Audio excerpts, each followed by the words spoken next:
SPK and welcome to the natural language. இன்னைக்கு வீடியோல நம்ம மாடி தோட்டத்துல பீன்ஸ் எப்படி வளர்க்கறதுன்னு பத்தி தான் பார்க்க போறோம். அதுவும் ரெண்டு வெரைட்டி ஆஃப் பீன்ஸ். ஒன்னு வந்து கொடி பீன்ஸ், இன்னொன்னு வந்து செடி பீன்ஸ். முதல்ல நம்ம இந்த செடி பீன்ஸ் எப்படி வளர்க்கறதுன்னு பார்த்தலாம். அதுக்கு நம்ம விதைப்புல இருந்து ஸ்டார்ட் பண்ணலாம். பீன்ஸ் விதைகள் இந்த மாதிரி தான் இருக்கும் பார்க்கிறதுக்கு. கொஞ்சம் சைஸ்ல பெருசா கொஞ்சம் ஹார்டா இருக்கும். இது நீங்க நேரடியாகவும் விதைக்கலாம், இல்லனா விதை தட்டிலையும் ஆரம்பிக்கலாம். இது நீங்க அப்படியே கொண்டு போய் விதைக்கிறப்போ அந்த முளைப்பு திறன்ல நிறைய ப்ராப்ளம் வரும். பிகாஸ் அந்த மேல இருக்க ஓடு மாதிரி ஒரு சப்ஸ்டன்ஸ் இருக்கும், அது ரொம்ப ஹார்டா இருக்கும். இதை சால்வ் பண்றதுக்கு நம்ம ஒரு மெத்தட் ஃபாலோ பண்ணணும். என்னன்னா இந்த பீன்ஸ் விதைகளை வந்து நம்ம தண்ணியில் ஒரு 8 மணி நேரம் ஊற வைக்கணும். ஸோ இதனால அந்த விதைகள் வந்து நீரை நல்லா உறிஞ்சிக்கிட்டு அந்த மேலே அந்த ஓடு மாதிரி இருக்கிற சப்ஸ்டன்ஸ் வந்து நல்லா சாஃப்டாக மாறிடும். ஸோ முளைப்பு திறனில் எந்த ஒரு பிரச்சனையுமே இருக்காது.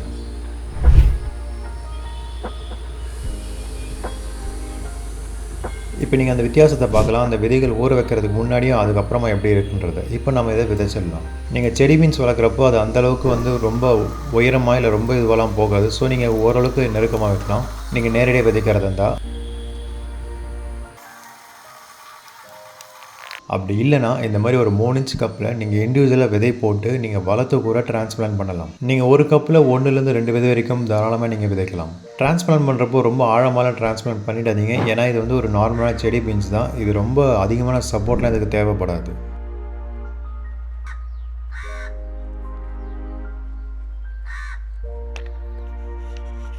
இப்போ நம்ம டிரான்ஸ்பிளான்ட் பண்ணதுலேருந்து, அதாவது நாற்றுகள் மாற்றி வச்சதுலேருந்து 20 நாள் கழிச்சிருக்க அப்டேட் என்னன்றதை பார்த்துடலாம். இந்த பீன்ஸுன்றது ஒரு குளிர்கால பயிர். ஆடி பட்டத்துலேருந்து ஏர்லி சம்மர், அதாவது இந்த பிப்ரவரி மாதம் வரைக்கும் நீங்கள் தாராளமாக வளர்க்கலாம். நீங்கள் இப்போ விதை கிடைச்சாலும் நீங்கள் தாராளமாக அதை ஆரம்பிங்க. ரொம்ப ரொம்ப சூப்பராக வளரும். ஒரு 45 நாட்களே இது அறுவடை கொடுக்கறதுக்கு ரெடி ஆகிரும். டிரான்ஸ்பிளான்ட் பண்ணதுலேருந்து 20 நாட்கள்லேயே, அதாவது விதை போட்டதுலேருந்து 30 நாட்கள்லேயே பார்த்தீங்கன்னா இது அந்த பூலேருந்து அந்த பீன்ஸ்லாம் வளர்கிறதுக்கு ஸ்டார்ட் ஆகிடுச்சு. இப்போ நாம் இந்த செடி பீன்ஸ்லேருந்து முதல் அறுவடை எடுத்துடலாம். மண்கலவை பொறுத்த வரைக்கும் நீங்கள் பீன்ஸுக்கு ஸ்பெஷலான எதுவும் ரெடி பண்ணாதீங்க. ஜஸ்ட் நார்மலான மண்கலவை இருந்தாலே போதும். ஒரு பங்கு தோட்ட மண், ஒரு பங்கு தேங்காய் நார் கழிவு, ஒரு பங்கு மண்புழு உரம், ஒரு பங்கு மாட்டு எரு, கொஞ்சமாக வேப்ப புண்ணாக்கு. அப்படி அடிஷ்னலாக நீங்கள் என்ன கொடுக்கணும்னு நினச்சிங்கன்னா கொஞ்சமாக போன் மீல் மட்டும் கொடுங்க. இதுவே போதும். மண்ணோட ஈரப்பது மட்டும் அப்படியே சஸ்டெயின் ஆகி கொண்டு போகிறது இந்த பீன்ஸ் வளர்ப்பில் ரொம்ப ரொம்ப முக்கியமான ஒரு விஷயம்.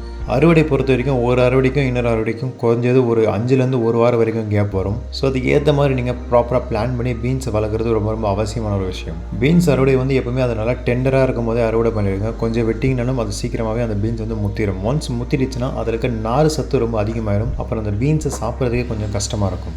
இந்த பீன்ஸ் வளர்க்குறப்போ நம்ம ஏதாச்சும் உரம் கொடுக்கணுமான்னு கேட்டால் மோஸ்ட்லி அவசியம் கிடையாது. அப்படி உங்களுக்கு உரம் கொடுக்கணும்னு தோணுச்சுன்னா நீங்கள் முதல் அறுவடை முடிச்சதுக்கப்புறமா நீங்கள் ஒரு கையளவு வேப்ப புண்ணாக்கு நீங்கள் உரமாக கொடுத்தாலே போதுமானது.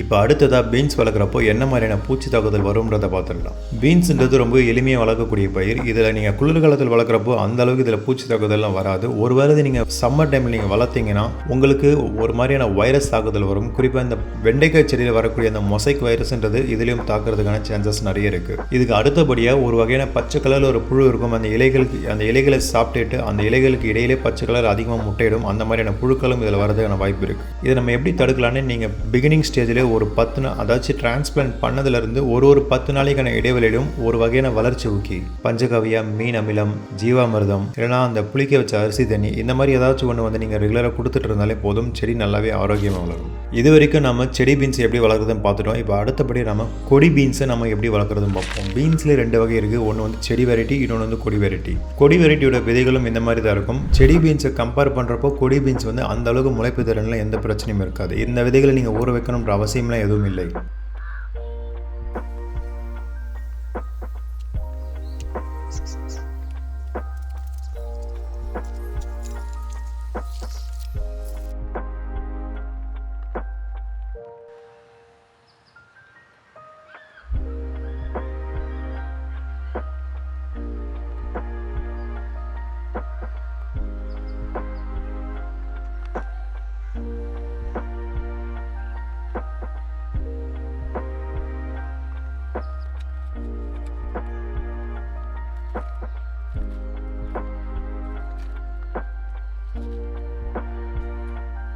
கேரி பண்ணும். இது வந்து ஒரு கொடி வகை. குறிப்பாக இந்த கொடி வகைகள் எப்பவுமே பார்த்தீங்கன்னா அந்த நாற்றுகளில் ஒரு சின்ன நோட் மாதிரி நீங்கள் ஈஸியாக பார்க்கலாம். அந்த நோட் அளவுக்கு நீங்கள் ஆழமாக புதைச்சாலே போதும்.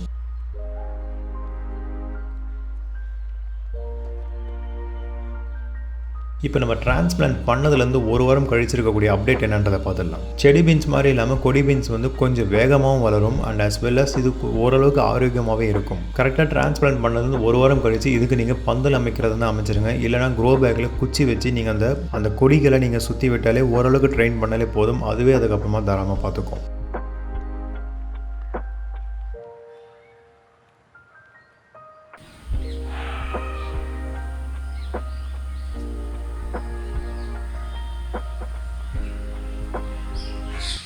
இப்போ நம்ம இந்த கொடி பீன்ஸ்லேருந்து அறுவடை எடுத்துடலாம். கம்பேரிட்டிவ்லி செடி பீன்ஸை விட கொடி பீன்ஸ் வந்து அறுவடை ரொம்ப அதிகமாக கொடுக்கும். பிகாஸ் இது கொடி வகைன்றதுனால நல்லா முடிஞ்சளவுக்கு உயரமாக வளர்ந்து அதில் அறுவடையும் நல்லா தாராளமாக கிடைக்கும். டேஸ்ட் வைஸ் பார்த்தீங்கன்னா செடி பீன்ஸில் இருக்கிற அளவுக்கு கொடி பீன்ஸ் வந்து டேஸ்ட் அந்தளவுக்கு சூப்பராக இருக்காது. இதுவும் நல்லாவே இருக்கும். ஆனால் இதை விட கொஞ்சம் அதிகமான ருசியோட தான் இந்த செடி பீன்ஸ் இருக்கும். அறுவடையை பொறுத்த வரைக்கும் நீங்கள் செடி பீன்ஸுக்கு என்ன ஃபார்முலா ஃபாலோ பண்ணீங்களோ அதே தான். அறுவடை நீங்கள் கொஞ்சம் டிலே பண்ணாலும் அது சீக்கிரமாக முத்திடும். அந்த நார் சத்து அதிகமாகிடும். இப்போ கடைசியாக நாம் பீன்ஸ் செடிகளில் எப்படி நம்ம விதைகள் சேகரிக்கலான்றதை பற்றி பார்த்துடலாம். நீங்கள் வளர்க்குறது ஒரு நாட்டு வெரைட்டி, ஒரு ஆர்கானிக்கான வெரைட்டியாக இருந்தால் உங்களுக்கு தேவையான அறுவடை எடுத்ததுக்கப்புறமா அந்த பிளான்ட் நல்லா மெச்சூராக இருக்க ஸ்டேஜில் ஒரு 2 அறுவடைக்கு அந்த செடியில் பீன்ஸ் பறிக்காமல் அப்படியே விட்டுருங்க. அந்த பீன்ஸ் ஆனது அந்த செடியிலேயே நல்லா வளர்ந்து மொத்தி இந்த மாதிரி ஓடு மாதிரி மாறி உள்ளே இருக்க அந்த விதைகள்லாம் நல்லா தடிமனாக மாறணும். அதை நம்ம எப்படி கண்டுபிடிக்கலாம்னா அந்த பீன்ஸே பார்த்தீங்கன்னா நல்லா காஞ்சி ஒரு மாதிரி வெடிக்க ஆரம்பிக்கும். அப்போ நீங்கள் அந்த விதைகளை நீங்கள் ஈஸியாக கலெக்ட் பண்ணலாம். அப்படி இல்லைன்னா அதை தட்டி பார்த்தீங்கன்னா அந்த ஓடு மாதிரி ஒரு சத்தம் கேட்கும். இதுவே போதுமானது அந்த விதைகள் தயாராகிடுச்சுன்றதுக்கு. விதைகளை நல்லா கலெக்ட் பண்ணிக்கிட்டு ஒரு நிழல் பாங்கான பகுதியில் 2 நாளைக்கு அதை கம்ப்ளீட்டாக உலர வச்சுருங்க. அதுக்கு அடுத்து நீங்கள் வேணும்னா இமீடியட்டாக விதைக்கலாம். அப்படி இல்லைனா ஒரு ஏர் டைட்டான பாக்ஸில் போட்டு ஒரு வருட காலம் வரைக்கும் அதை நீங்கள் வச்சு சீசனுக்கு தாராளமாக யூஸ் பண்ணலாம். And I think that's it for this video. இன்னைக்கு வீடியோவில் மாடி தோட்டத்தில் எப்படி நம்ம பீன்ஸ் வளர்க்குறதுன்றதை பற்றி டீட்டெயில்டாக பார்த்துட்டோம். இந்த வீடியோ உங்களோட மாடி தோட்ட நண்பர்களுக்கு மறக்காமல் ஷேர் பண்ணுங்கள். நம்ம அடுத்ததாக இன்னொரு வீடியோவில் பார்க்கலாம். Let's stay connected to create a better environment and thank you bye PK.